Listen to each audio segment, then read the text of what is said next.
About 3,000 years ago, King Solomon builds a temple in Jerusalem. Despite a short time of 7 years, this building was unique in splendor and attracted pilgrims from around the world to admire it. But there is a big mystery that surrounds this temple that not many are willing to discuss. You see, the people of Israel were given instructions that limited their options as to the creation of sites dedicated to the God of Israel. In the second book of Moses we read, "And if you make an altar of stone for me, you shall not build it of cut stones, for if you wield your chisel on it, you will profane it." Again, this restriction is repeated in the fifth book of Moses, where we read, "Moreover, you shall build there an altar to the Lord your God, an altar of stones. You shall not wield an iron tool on them." Solomon followed those instructions because we read in the 1 Kings 6:7, "The house, while it was being built, was built of stone finished at the quarry, and neither hammer nor axe nor any iron tool was heard in the house while it was being built." So, an amazing structure was built that was a true wonder in its time, and no iron tool were used to aid the workers in its completion. How is this possible? Well, the Bible is silent on the topic. However, there are extra biblical Jewish sources that provide us additional information on the methods and objects that were used to build the temple. But I must warn you, the things that I will discuss are really weird and shocking. And I must emphasize here, it is not information that comes from the Bible, and we should be careful to accept it as true. But before I will continue, please remember to subscribe to my channel if you enjoy my content. Also, make sure to like this video if you think it is interesting. With that out of the way, let's begin our episode. There is a tendency that we look at the past as something inferior to our technological advances. And it is true, we are living in incredible times where technology is enabling us to create awesome things. However, with all our knowledge and development, there are still things in the past that we need help explaining. When we look at the Great Pyramids of Egypt, the huge stones in Baalbek that no modern machine would be able to lift, the Antikythera mechanism, an ancient Greek analog computer used for astronomy and calendar calculations, or the Damascus steel that was extraordinarily tough yet flexible type of steel, then we realize that the ancient times hold many secrets and perhaps technologies that were even more advanced than ours. This is especially important to remember when we discuss someone like Solomon, who was given great wisdom from God. In fact, the Bible tells us that Solomon was the wisest person that ever lived. 1 Kings 3:12. So what we have here is extreme wisdom against an impossible challenge. As I mentioned before, the Bible is silent on the technique on how the stones were prepared for building the temple. There are, however, texts that provide more information on how the temple was built. This information can be found in the Jewish commentaries on the Bible, rabbinical literature, and a text known as the Testament of Solomon. The Testament of Solomon is a pseudegraphical work attributed to King Solomon, but written likely between the 1st and the 5th century AD. It is not considered canonical by any Jewish or Christian group. The text is primarily concerned with the themes of magic and demonology, and it's structured around a dialogue between Solomon and various demons, whom he enslaved to build his temple. So I'm putting this out so that you have an idea what it's all about, but we're not gonna use that source. More reliable are the Jewish commentaries on the Bible, like the Mishnah.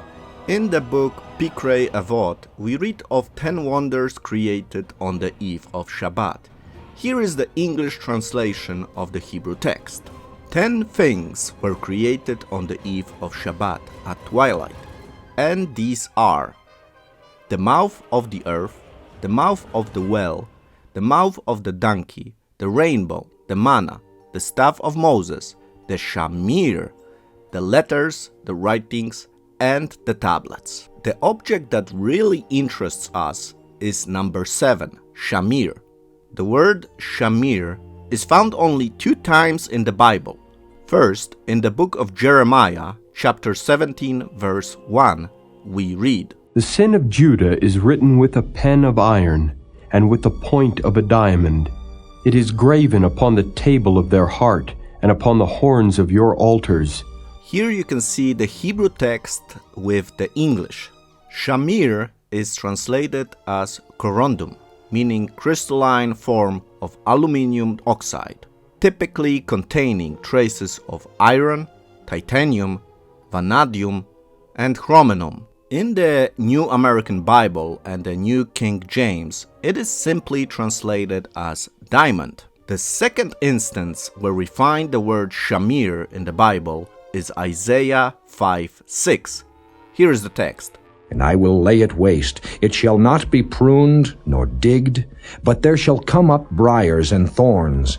I will also command the clouds that they rain no rain upon it." Here, the word shamir is translated as buckthorn. In both of those instances, we see that the shamir has the capability to pierce hard surfaces. And this is the base for the later interpretation of shamir. For example, Rabbi Ovadiah, living from 1445 to 1515, said that Moses himself used the shamir to create the Hoshen and Ephod, the priestly breastplate, and engraved the names of the tribes of Israel into the precious stones on that breastplate. In the Talmud, the book of Gittin 68a, we learn that Solomon was unsure how to build a temple without iron tools and consulted the Sanhedrin at the time. They told him, "There is a shamir that Moses used to cut the stones for the ephod." Solomon then asked the sages where to find the shamir, and this leads to a lengthy story about how he acquired it. In fact, this is the longest story in the whole Talmud. The story tells us that getting the shamir involved a great warrior Benayahu ben Yehuda to confront the Ashmidai, the prince of demons and the angelic prince of sea. However, in the midrash called Yarkut Shimoni, we read of a different account. Solomon knew how to speak to animals, and he asked them where the shamir might be found, at which point an eagle flew to the Garden of Eden and brought it to him. He then asked the sages how to use the shamir, and they directed him to Ashmidai. The midrash also notes that the shamir was so powerful it had to be wrapped in a wool and kept in a special lead box filled with barley. The same teaching is found in the Talmud, in the book of Sotach 48b, where we also learn that the shamir was the size of a barley grain, and that it ceased to exist following the destruction of the first temple. Okay, let me stop here because I'm throwing at you all those names: Mishnah, Talmud, Midrash, and some of you may not know what I'm talking about. So let me explain. The Mishnah is a major written collection of Jewish oral traditions and forms the first part of the Talmud, a central text of rabbinical Judaism. Compiled around 200 AD by Rabbi Judah the Prince, it serves as a compilation of the oral law, legal tradition, and interpretations that were not written down in the Hebrew Bible. The Talmud is a central text of Rabbinic Judaism and is considered second in importance only to the Hebrew Bible, the Tanakh. It is a compilation of Jewish law, ethics, philosophy, customs, history, and a commentary on the Bible, and serves as a guide for Jewish life, thought, and practice. And the Talmud consists of the Mishnah and the Gemara, created around 500 AD, which is a collection of rabbinical analysis, discussions, and commentaries on the Mishnah, exploring its implications and applications and addressing various related topics. Midrash, however, refers to a genre of Jewish literature that seeks to explain, interpret, and expand upon the text in the Hebrew Bible. It provides exegesis, explanation, and interpretation on the biblical text, and often explores the ethical, philosophical, and theological implications of the scriptures. The Midrash can encompass both legal, halakhic material and more homiletical, narrative, or ethical, agathic material. So, to give you an understanding of the hierarchy of the text, first you have the Tanakh, the Hebrew Bible, then the Talmud, consisting of Mishnah and Gemara, and lastly, you have the Midrash. I hope this helps you to understand the Jewish literature a little bit better. So, to sum up what we have learned about the shamir so far, in the Bible we read that it is an object that can cut through the hard surfaces. And in the Jewish commentaries on the Bible, we read that shamir was first used by Moses to create the Hoshan and Ephod, and later by Solomon to cut the stones for the temple. So, we established what it could do, but we still did not establish what exactly it is. And there are different interpretations as to the nature of the shamir, but in reality, two main ideas have been proposed. The first interpretation sees shamir as a stone that can produce a type of a laser that could cut stones. This was, however, not an ordinary stone, as it had properties of a living organism. For example, we read that the shamir could see like a human. This laser could cut through everything it saw and had to be stored in a special lead box. Otherwise, it would continue to cut things on its path. The second interpretation, which developed later in time and is more popular understanding today, is that the shamir was a type of a little worm that was capable of eating any material. So, does this information have any value? Obviously, as we presented in the beginning of the video, we have an impossible task of building the temple without iron tools. The temple is built in record time and is a true wonder. Of course, we could say it was a miracle, and the Bible, in fact, is silent on this topic. But let's assume that there is some credibility to the information in the Jewish commentaries. The Jewish sages taught that the shamir had to be kept specifically in a box of lead to avoid danger. We have all probably received an X-ray exam at some point in our lives, and the technician always makes sure to put the lead jacket on the parts of the body not being scanned. This is because lead is an excellent blocker of dangerous radiation. This little detail strongly suggests that shamir was likely radioactive.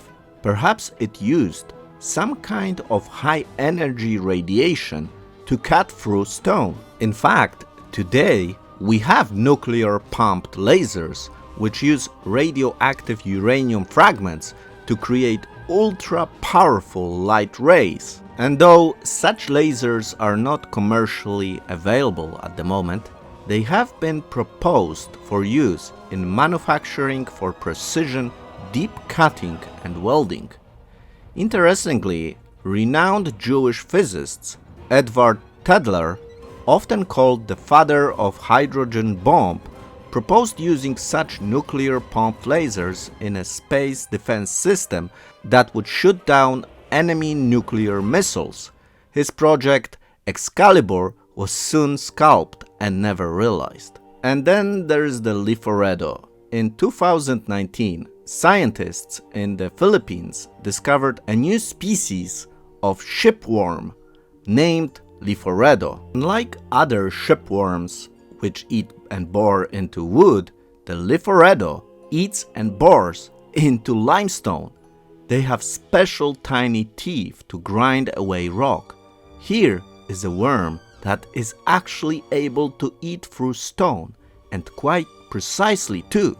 Could the shamir have been a special version of the Liforedo, or a related species that is now extinct?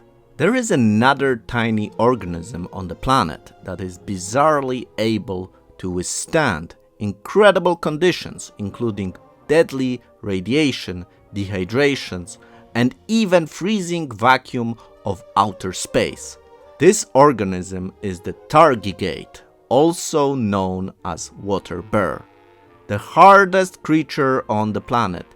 It can suspend its metabolism and literally go decades without any food or water at all. Uniquely, the DNA of the tardigrades is protected by a special protein that blocks radiation, allowing them to survive levels of radiation hundreds of times greater than what would be lethal for humans. Could the shamir have been some kind of special hybrid organisms with qualities of both the tardigrade, capable of living many decades and withstanding immense radiation, and of the Liforedo, able to eat, digest, and cut through stone?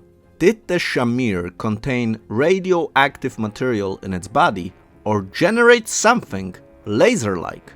It is certainly within the realm of scientifically possible. Ultimately, we may never know the true nature of the shamir, for there are those who hold that the future third temple will not require the shamir in its construction. The Lubavitcher Rebbe, for instance, taught that since in the Messianic era swords will be beaten into plowshares, iron will no longer be considered an implement of war and will therefore be allowed in the building of the third temple.